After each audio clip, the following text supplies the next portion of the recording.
About the government taking over the church. And was that a good thing or a bad thing? Well, long story short, real bad thing. What happened was there was a Caesar, his name was Constantine. The Roman Empire was not doing as well as it had, and see, this is about 315 AD. So he can't hold the empire together with Rome as its capital. So he moves the capital to what is now called Istanbul. He called it Constantine because his name was Constantine. He moved the seat of government to Istanbul, Constantinople. And he left Rome. So the capital of the Roman Empire was no longer Rome. From basically 320 AD to 1400 AD, the Roman Empire's capital was Constantinople, or what we would now call Istanbul, if you ever went there. It's in Turkey, modern-day country. And he moved it because the people called Goths, Visigoths, the Germans were coming. And then they weren't coming to shake hands and say, "We are your subjects." They were coming to conquer and change things. The Romans had always been able to hold the empire at the Rhine and the Danube rivers, and they weren't able to do that anymore. So he did two things. Both had a great effect on the Christian church. The one thing he did was he figured out that the church was growing, the church was strong, the leadership of the church was just incredibly strong, totally well respected. Everybody in the people, even though it was persecuted, they respected the Christian folk because they had withstood persecution for 300 years. They had grown greatly in 300 years. And as we said last week, their leadership was just quality people. People totally committed to the cause, not interested in their personal gain, their personal prestige, their personal honor, not interested in having money or wealth. The church couldn't have money and wealth. It's not like, St. Thomas Lutheran Church. With all of our money, we buy property, we build a building, we put out a sign, we put my name on it. Well, don't put my name on the sign, they're going to come kill me. And if we all show up at the same place with where we own property with a sign, the Romans are going to come and kill us. So there was really, the only purpose of wealth in the church was you gave money to help other people. There was no buying a property or having a fortune. I mean, to have a fortune, you got to put it somewhere. You put it in the bank, or you put it in real estate, whatever you put it in. The Roman government would find you're an outlawed group, so you can't do it. So they were greatly respected. Augustine says this group is our group. We're all Christian. I'm a Christian. It's the religion of the empire. Not Augustine, Constantine. Constantine, thank you. Constantine said that. Upon saying that, you now have a religion of the government. And whenever you put government and religion together, I would argue, and I'm right, the government is greater than the religion, than the church. It just is. The government has the army, The government has far more wealth in the taxes, and the zeal that the people in government have to take over the church is greater than the zeal that the church would have to take over the government. I mean, because the church's constitution is not to take over government. There's two things government wants to do. Government wants to control people and tax people. You know, we want to control you and we want your money. And we will control you as much as you let us, and we will take as much money as we can. That's government. Wherever it is, whenever it is. So the government started the Roman Empire, which was now based in Constantinople, modern-day Turkey, started using the church to help it control people and tax people. And the leadership of the church went along. I mean, not that the original people changed their way, but more and more people who couldn't get involved in government because they weren't of that family, of the ruling class, of the Caesar's family, of the wealthy families that went from Rome to Constantinople, they were able to get involved in the government through the church. Because the church doesn't hold pastorates or bishopric, you know, seats of pastors and seats of bishops by families. It just isn't there in the New Testament. Leaders in the New Testament are chosen because people think, hey, we think that guy could lead a Bible study. We think that person could preach. You know, we think that that person would organize us well for service. I mean, those are the things that were happening in the book of Acts. So anybody could work their way into the church. And when you worked your way into the church, you were working your way into a seat of power. And the quality of people that worked their way into the church to do that then wanted the church to be closer to the government, because the government's where the real money is. The government's where the real power is. And that's just what happened. It's not the fault of the government. That's what government does. It controls people and takes their money. It's just what it does. Nothing's changed. It's not the fault of Christianity. I mean, you can read the New Testament. There's nothing in Christianity that says get involved with government,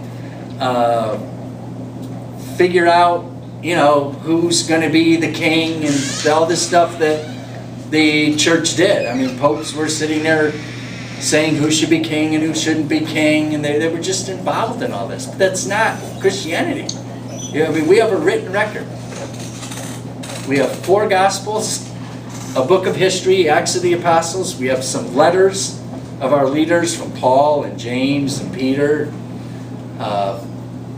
It tells us what to do, and none of it involves what the church ended up doing after Constantine. The church just got political. I'm going to just say something. It's not here because we're, you know, Lutherans. What is Lutherans' theology? What's our background? There's a big thing that happened in the church, and it's called the split between the Eastern Church, the Eastern Orthodox Church, and the Western Church. Why did it split? Why is there an Eastern Church and a Western Church? There is no other explanation, and there's nothing to add to the explanation other than the Eastern Church split and the Western Church split because the government in the East saw itself as different from the government in the West. The government in the West saw itself as different from the government in the East. Now, people will tell you it's split over theology, icons, all these isms, and there are many, that it's split over what's called the filioque, proceeds from the Son. It's all a lie. It's split because politically the governments were split, East and West. And they insisted, I would argue, correctly by the way, that the churches be split. So the churches made up all these controversies. There's no, if you sat down with an Eastern Orthodox person, you said, do you believe in the Trinity? Yeah. Do you believe Jesus Christ is God? Yeah. Do you believe Jesus Christ is man? Yeah. All the stuff I talked about. Do you believe in the Nicene Creed? Yeah. The biggest difference is we say in the Nicene Creed, the Holy Spirit proceeds from the Father and the Son. They say in the Eastern Orthodox churches, the Holy Spirit proceeds from the Father. And this argument became so good. There were church councils, just go on the internet, Eastern Church, Western Church, ask.com, why did it split or something or other. And they'll come up with all this stuff. It's just a bunch of hooey. It's split because the governments were at odds with each other and they created this split. There's no difference. I mean, if you say in the Creed, the Holy Spirit proceeds from the Father in the Eastern Church, and the Western Church, the Holy Spirit proceeds from the Father and the Son, and you now ask these brilliant theologians, what's the difference? There really isn't. Because the Father and the Son are one. So if you proceed from the Father, of course you proceed from the Father and the Son. And if the Son proceeds from the Father, of course the Holy Spirit proceeds from the Father, just as the Son proceeded from the Father. It's just manufactured. And that the split between the Eastern Church and the Western Church is the greatest example in Christian history, because I don't know the history of other religions, of how the government and the feeling of, I'm part of this government, forced people to manufacture a difference in their religion. The Western people were under a different government, Rome, than the Eastern people were. Their government was Constantinople. So it just, if we're different people, we're going to be different. If we're different nations, although they weren't nations. So we'll use that word because so we are. We're going to have a different government. And they insisted on that. And there are books and books and books that will explain to you why theologically they're different and the split happened. It happened because of the governments. The Roman Empire was different from the Eastern Empire. And so that's that whole Eastern Church. The other thing to be said about the Eastern Church is the Eastern Church was always set up that the large cities, Antioch, Constantinople, had, and many others, had their own bishops, and all of those bishops were equal. That was just always there. And there were like great bishoprics. Certain cities were so important that to be the bishop of that place was important, but just because they had so many people. And as the Muslims started in 650 chewing up the Eastern Empire, that just kept moving farther and farther away until finally it sort of moved to Moscow, and it's a long way to Moscow. And Islam never made it there. So Moscow became a eminent bishopric, a see of Will you define the bishop. Eastern Western? Where are the Eastern and Western defined? Very, very good question. It wasn't a border like with the U.S. and Canada and the U.S. and Mexico. We know our border. It wasn't like that. Over there in Europe, though. It was in Europe. Probably the Danube and the Alps, around there. But obviously north of the Danube and to the east, up in Moscow and Ukraine and stuff, was all Orthodox. But it wasn't really a border. So anyway, that's the Eastern Church. I mean, to talk about Christianity, even when you're talking Western, you just have to talk about it. It's half of Christendom. So now we're going to talk about what happened in the West. We just glossed over the most important thing that happened in the East was Islam. The most important thing that happened in the West was the fall of what we would call the Roman Empire. I mean, it didn't fall, it moved. And when it left what I call the zombie apocalypse, or you could call it the death to grandparents. Now, why would I call it that? I mean, because the quality of life in Europe crashed. There was a huge plague in Europe from 650 to about 750, which wiped out about half the population of Europe. The Romans, now when you read the New Testament, the Romans are bad. The apostles, when are you going to kill the Romans, Jesus? You got all this power, you can raise the dead, you can calm storms, when are you going to kill Romans? The people are always looking for Jesus to kill the Romans. The Romans were conquerors, the Romans were occupiers, the Romans were a government. So they wanted to control the people, they wanted all their money. So when you read the New Testament, you're reading the writings of Jewish people, very, very, from the people's point of view, anti-Rome. What the Romans do, they came in here, they conquered us, they stole all our wealth. And that's what they did. Wes and Emery and Lorraine and I went to a thing I was invited to years ago now with it's called the Jesus Boat. About 25 years ago, there was a tremendous drought in Israel where there was the Sea of Galilee, the shore just kept moving in, and the archaeologists found a wooden boat. And it's just impossible to find something 2,000 years old that's wood. But somehow they found this, and these archaeologists, anthropologists, they got it out in styrofoam, and it's now in Israel, and you can go see it. It's very interesting for a lot of reasons. What I thought was interesting is people who own boats are at the top of the economic food chain. Even a bunch of fishermen, if you can own a boat.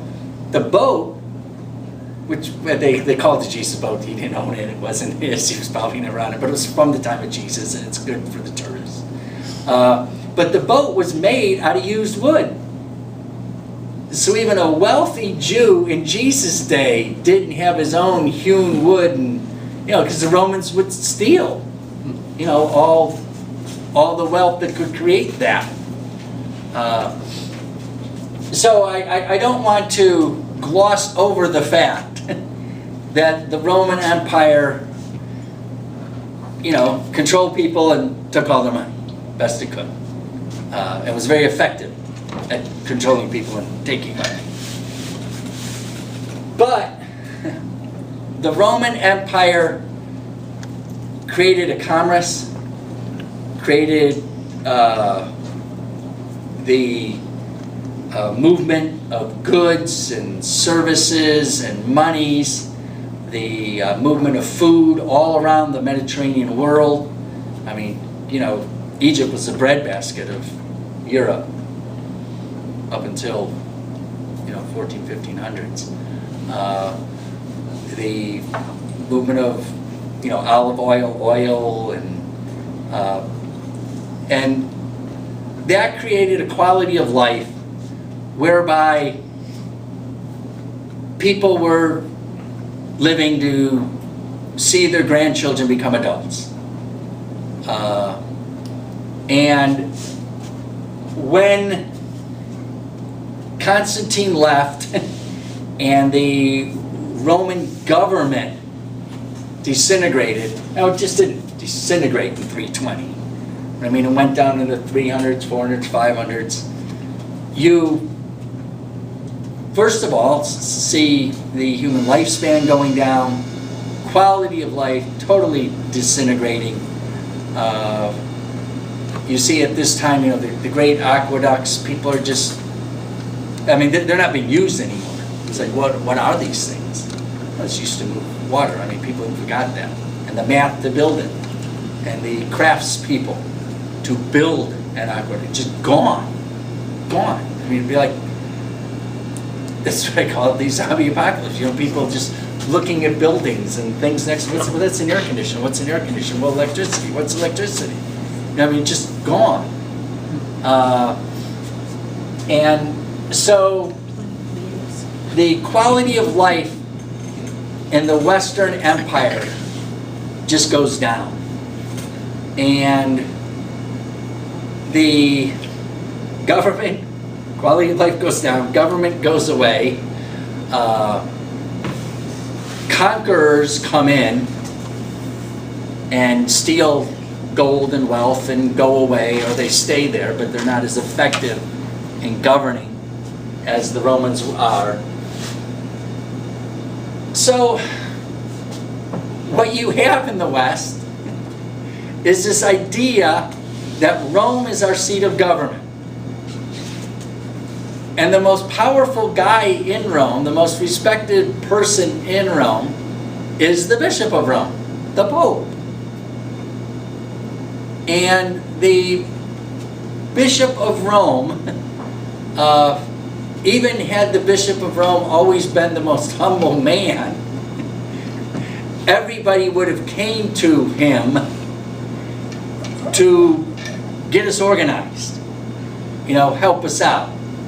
Now, the Bishop of Rome obviously was not the most humble man as generations and generations came on, because all the scoundrel people and all the people who wanted to be involved with the wealth and power and prestige in the West knew it was involved in the person of the Bishop of Rome, the Pope, and the church in Rome. So the quality of people who moved their way up into that ended up being scoundrels. It's just what happened. Rome became the seat of government. The theology, the brains of the church, is in Africa. We have to remember this is before Islam, so all of this is now Christian. So North Africa is Christian, Egypt's Christian, Syria is Christian, this is all Christian. And the brilliant theologian of the church, not for the time, but I mean for all times, is Augustine. Ever St. Augustine? Martin Luther was a monk in the order. He was an Augustinian monk. That's where I'm from. Augustine is in the 500s, 500 AD, and Augustine is just a brilliant mind. He's a wealthy man of the world who lived a wealthy man of the world hedonistic life. Entertained a lot of theology. I'm not Christian, but Greek ways of knowing God and other ways of knowing God. Became a Christian and put all of his energies into being a Christian. And his energies were considerable, and his intellect was even more considerable. Augustine, greatly influenced by St. Paul. Augustine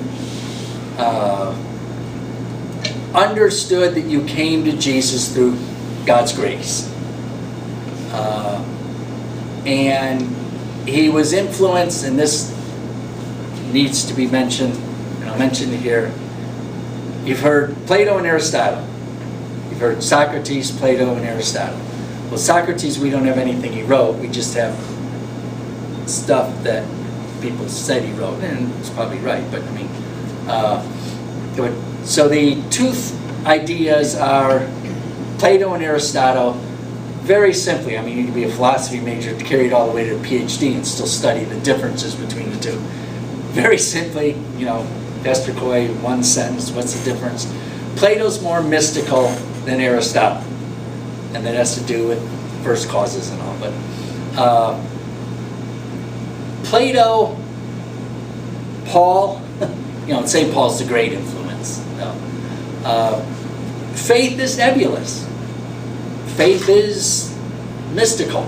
You know, what does it mean to believe? I mean, there's books put out all the time. What does it mean to believe? Martin Luther talked about what it means to believe. I have a book in my office, Billy Graham, what it means to believe.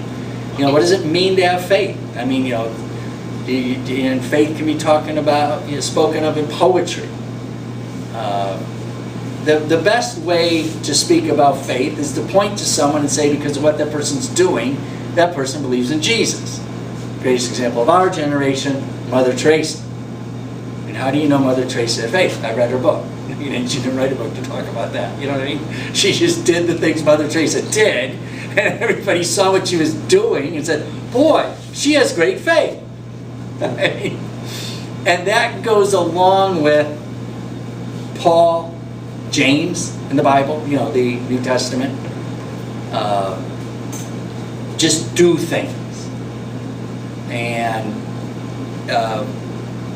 that became the focus of Augustine and his teachings, grace and faith and do things. And he's greatly appreciated by all for that.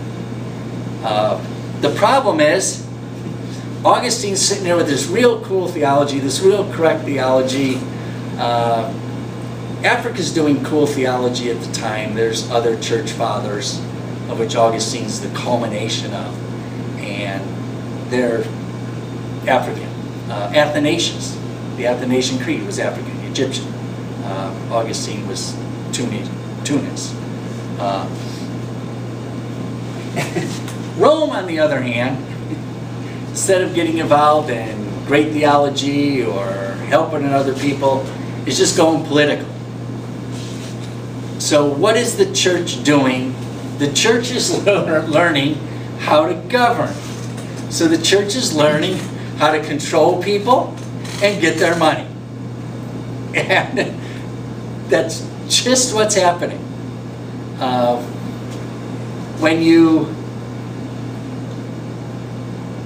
look at what the Western Church, and I'll say Western Church, I'll say Rome, it's all the same by the time of Augustine. The Pope has established the Bishop of Rome as